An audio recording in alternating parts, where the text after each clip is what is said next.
नमस्कार प्रिय दर्शकों, स्वागत है आपका हमारे YouTube चैनल माता लक्ष्मी कहती है घर की ये 5 चीजें कभी दूसरों को नहीं देनी चाहिए।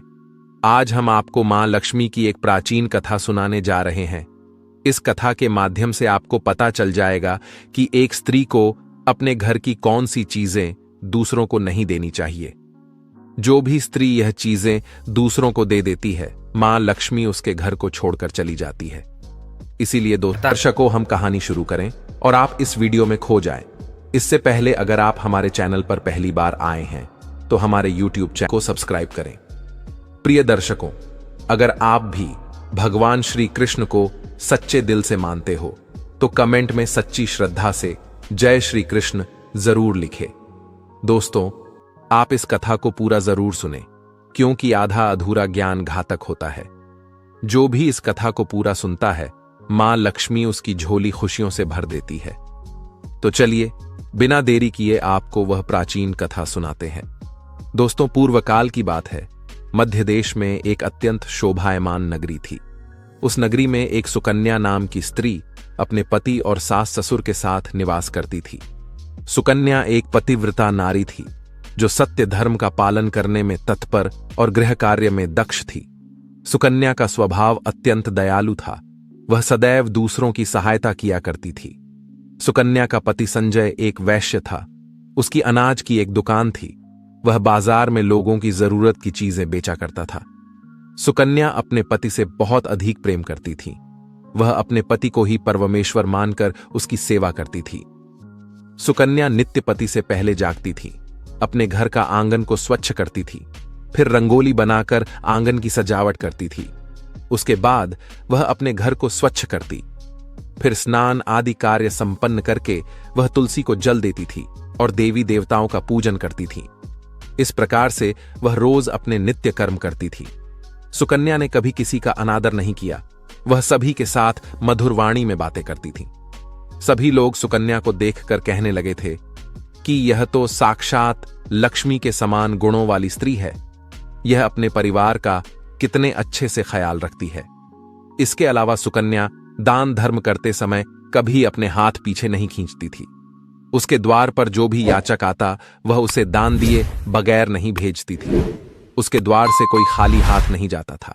जो भी भूखा उसके द्वार पर आता तो वह भरपेट भोजन करके ही लौटता था, जिससे उसके द्वार पर आए हुए सभी याचक अत्यंत प्रसन्न होकर उसे आशीर्वाद देकर लौट जाते थे। इतना ही नहीं, सुकन्या अपने पड़ोसियों की भी सहायता करती थी।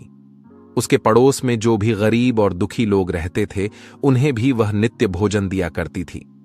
पड़ोसियों को जो जो चीजें लगती सुकन्या बिना विचार किए ही दे दिया करती थी, जिस कारण से सुकन्या के पड़ोसी भी उसका बहुत अधिक सम्मान करते थे। वे कहते थे, अहो, यह सुकन्या तो साक्षात देवी है। देवी साक्षात मां अन्नपूर्णा ने ही सुकन्या के रूप में जन्म लिया है। लोग जब भी सुकन्या की प्रशंसा करते तो वे सभी उसके विषय में अच्छी बातें ही कहते, लेकिन लोगों की बातें सुनकर भी सुकन्या ने कभी घमंड नहीं किया।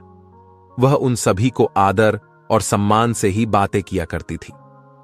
फिर एक दिन की बात है, सुकन्या की एक पड़ोसन उसके घर पर आती है। सुकन्या उसका स्वागत करती है और बड़े प्रेम से उसे कहती है, हे बहन, हमारे घर में तुम्हारा स्वागत है। आज किस कारण से तुम्हारा मेरे घर पर आगमन हुआ है? यदि कोई वस्तु चाहिए तो मुझसे मांग लो, मैं तुम्हारी अवश्य मदद करूंगी। सुकन्या की पड़ोसन कहती है, हे सुकन्या बहन, आज मेरे घर पर बहुत से रिश्तेदार आए हैं। उनके लिए मैं भोजन बना रही हूँ, इसीलिए मैं तुम्हारे पास रोटी बनाने के लिए चकला बेलन और तवा मांगने आई हूँ।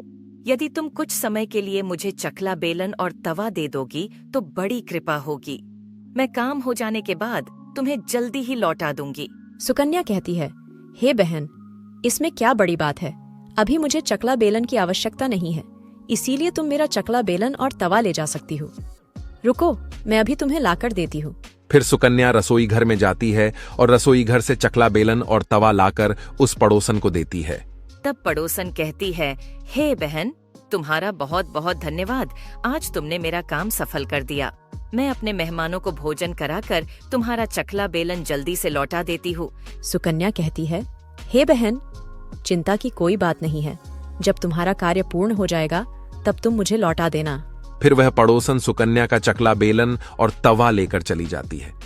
कुछ समय बाद अन्य एक स्त्री सुकन्या के घर पर आती है। सुकन्या उसका भी प्रेम से स्वागत करती है और पूछती है, पधारो बहन, आज तुम्हें मुझसे क्या काम है? संकोच ना करो और बताओ, तुम्हें मुझसे क्या चाहिए? मैं तुम्हारी मदद जरूर करूंगी। तब वह स्त्री कहती है, हे बहन, मेरे घर में बहुत गंदगी हो गई है और मेरे घर को साफ करने के लिए मेरे पास कुछ भी नहीं है। इसीलिए मैं तुम्हारे पास झाड़ू मांगने के लिए आई हूँ। यदि तुम्हें कोई समस्या ना हो तो कृपा करके मुझे अपने घर की झाड़ू दे दो। मैं अपना घर साफ करके तुम्हें झाड़ू लौटा दूंगी। सुकन्या बिना विचार किए ही कहती है, हे बहन, बस झाड़ू ही तो है, इसमें क्या समस्या हो सकती है? तुम रुको, अभी मैं तुम्हें अपने घर की झाड़ू लाकर देती हूँ।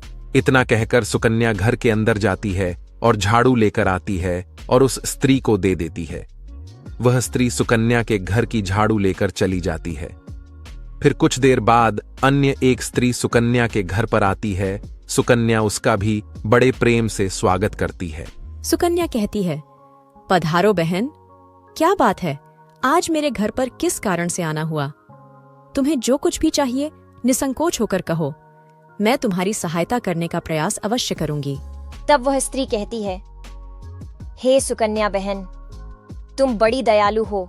मैंने तुम्हारे बारे में बहुत सुना है और तुम सभी की मदद करती रहती हो। इसीलिए मैं तुम्हारे पास एक छोटी सी मदद मांगने के लिए आई हूँ। सुकन्या कहती है, हे बहन, संकोच ना करो, तुम्हें जो कुछ भी चाहिए मांग लो। यदि मेरे बस में होगा तो मैं मना नहीं करूंगी, मैं तुम्हारी सहायता अवश्य करूंगी। तब वह स्त्री कहती है, हे सुकन्या बहन, आज मेरी बेटी को देखने के लिए लड़के वाले आ रहे हैं, इसीलिए मैं चिंता में हूँ। मेरे पास पहनने के लिए एक भी गहना नहीं है, तो मैं अपनी बेटी को क्या दूँ?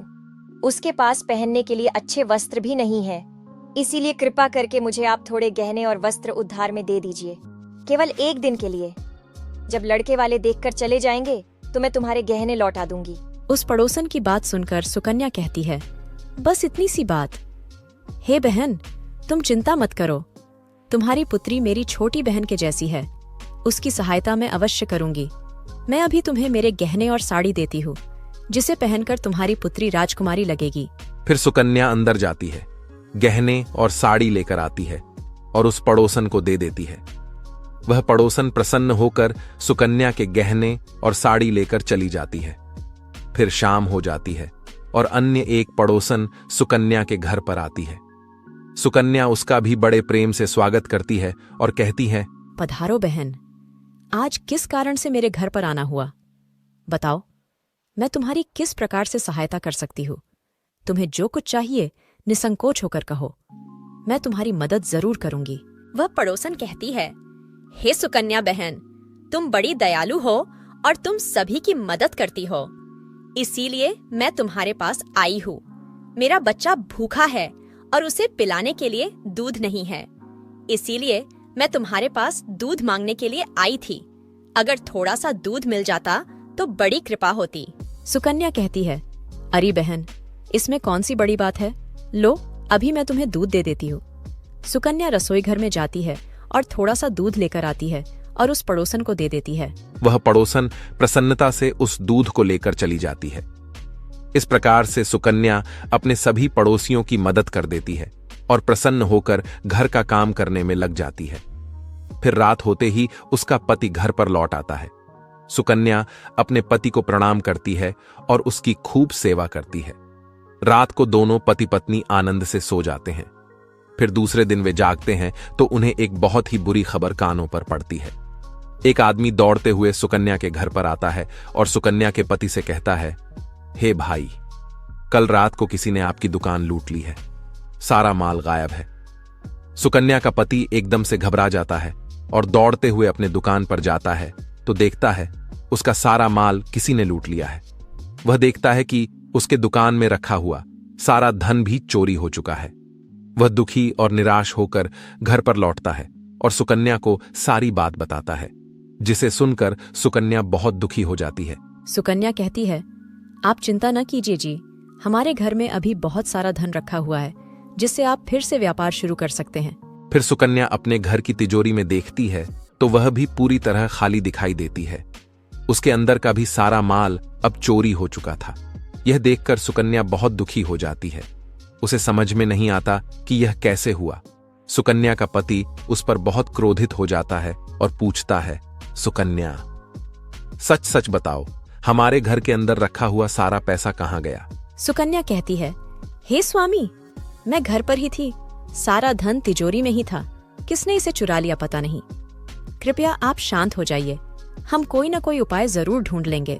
सुकन्या का पति कहता है, ये जो तुम दूसरे लोगों को घर पर बुलाकर खिलाती हो, अनजान लोगों को घर में बुलाती हो, उसी का फल है ये। उन्हीं में से किसी ने हमारे घर का सारा पैसा चुरा लिया है। क्रोध में आकर सुकन्या का पति उसे भला बुरा कहता है। सुकन्या की सास भी उसे बहुत कोसती है और कहती है, तुम ही इन पड़ोसियों को घर की चीजें